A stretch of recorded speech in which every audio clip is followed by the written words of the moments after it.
lama araga adduuniya kuwii ku dayashada mudnaa kuwii casharka dhigaan tusaaliya taariikh nool u ahaa jiilkeena maanta kuwii nolosha ku midoobay ee deeganaan ku kala baxay haddana kalgacayl iyo muxibaxadkeedii dhaafti soo bandhigay lamaanihii qarniga iyo mucaashaqiintii waqtigu kala dhambalay ee haddana aan ku kala dhantaalmin kuwa aynu ka hadlaynaa waa xidigta iyo hobaladii mayalka adkeedii codkeeda xaadu dhaqaaqa jirtay iyo boqoradii fanka iyo hormuudka ahaa ee barbaarta hargeysa waa ugbaad maxamed cabdi aragsan iyo hobalkii qalamjalamta iyo codka xaaxiga ah lahaa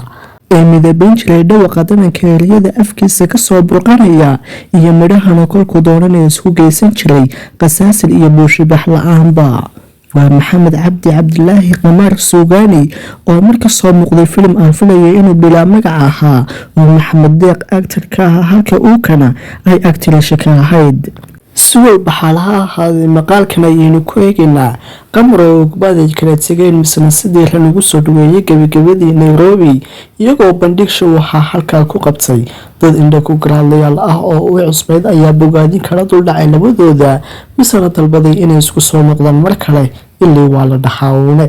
qamar way ciyaaraysaa ahayd dhacdooyinka ka hadalkooda xambaarsan ee ay ugu dambeysay bajaaj oo uu furayo oo uu fargeeto uu ku sinayay xafladii furooyinka